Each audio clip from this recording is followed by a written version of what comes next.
Hey, what's up, guys? This is going to be my review for episode 2 of Attack on Titan. Now, one of the things I forgot to mention in the last episode is that the intro for the show is awesome. I just really love the way it starts out. It's just really, really cool compared to most intros. Now, as the video or episode actually started, one of the things that actually kind of surprised to me in the beginning, but actually made sense in the end, is when the big red Titan showed up. Now, as soon as he showed up, the one that appeared by the bolts of lightning or whatever, wow, that's when you just know something bad's about to happen. And when he started running, everyone had this weird look on their face like they're extremely surprised. I'm not sure if they're surprised just because he was running really, really fast, or the fact that he could run. I mean, they gotta understand that even though he's bigger and heavier, you know, their bones are bigger, they're stronger, so they should be able to run around like a normal person. Now, he ended up running super fast, like he ran as fast as he could. And I was really hoping that the gate could shut in time, but seeing as it didn't, that kind of surprised me. But when you think about it, is that, you know, this is one of those shows that likes to give off a fear effect. So you're not going to be having, you know, it shuts all the way down at the very last second. You're not going to be seeing too many of those moments very often, you know, because, like I said, this is very different from other animes. So that made a lot of sense in the end. And as things progressed, you know, as you remember in his last stream, it actually ended up coming true, like a vision, you know, the one where he saw the Titans attacking and everything. Now this one was about his dad and about the key and everything. Now I knew that was going to be very important. Now when he, I gotta say, his dream actually seemed like one of those things that it's like, wow, I want to see that in the future. It seemed like one of those things that, you know, was very exciting and you want to see it in the future. It's like one of those things that you'll see, you know, later down the series. But seeing as he woke up with the necklace around his neck with the key on it, it's like, I'm really hoping it's not a different key.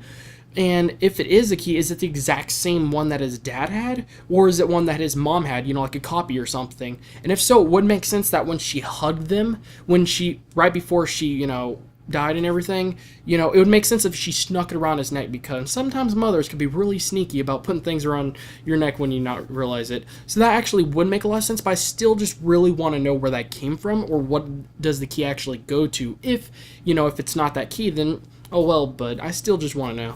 Now, as things progressed, when there was that guard, I gotta say, I could see why he'd be really mad, you know, even though the guard, in a few ways, from his perspective, did have a few reasons why he did things. But at the same time, the guy was just a real jerk. He really just flat out was. He was a real freaking jerk to begin with. But seeing as his friend stepped in and everything and protected him and everything, I was at least happy to see that, you know, seeing, you know, they're really good friends, I know that much. And seeing him come in, you know, kind of protect him was really nice to see. Now, as things started going, I gotta say that, it didn't make sense just because, you know, I've already seen some little clips where the people that didn't expect this, when he talked about, you know, he got really mad and everything, and he was talking about how he wants to join the armed forces in 1 year from now. You know, seeing that, you know, his friends just kind of joined in with him. Now, the female, it would make sense because she's kind of a mother figure to him, kind of, or just, you know, just protects him. She really does.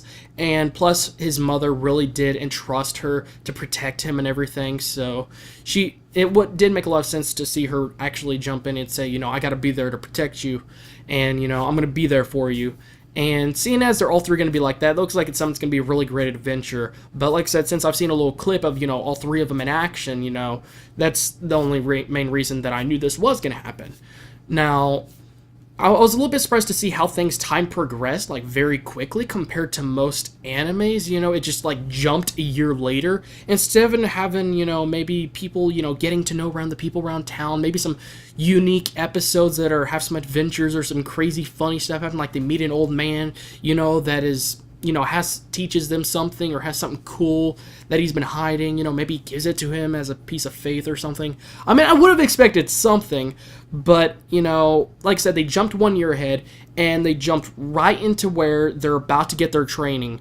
And that's kind of how the episode ended, with them, you know, the guy telling them, you know, you're very weak right now, you're all weaklings, but in 3 years from now, after all this training, it's up to you to choose whether you're going to still be a weakling, or if you're going to actually be able to stand a chance, you know, after all this training.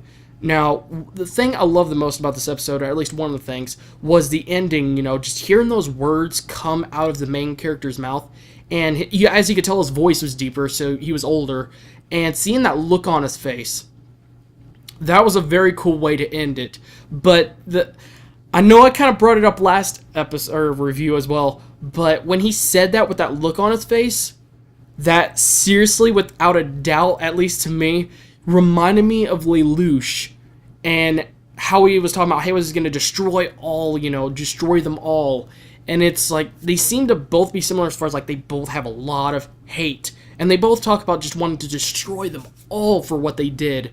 And just like I said, that determined just look on his face, and you can tell there's anger in it. And hearing his voice at that kind of tone and everything is just wow. That might be just me, but that's what I thought at the very end. So I'm going to give this episode a 4.8 out of 5. It wasn't quite as good as the last episode, but that was probably just because there wasn't as much action and stuff going on, things being very dramatic. There wasn't like music in the background making it super emotional or getting you really, brought into it and everything. But they definitely did a great job overall. I mean, they put a lot of things to really, they did put a little bit of action in the beginning, and they put things to, keep you, interested. And they also give you things to just look for in the future. Like, wow, I want to see his actual dream come true. And also I'm excited to see them actually be in training. I don't want them to jump way too much in, ahead, but I at least want to see him start training and how well they start doing and how they start actually working together to help each other the most. So I'm very, very excited. They did a great job in this episode, and they definitely do a great job of just keeping you interested in the anime as well. So, I mean, anyways, thanks again, guys, for watching. Thank you guys for still being awesome and just patient. I have much more reviews coming to you guys very soon, and I will see you guys in the next video.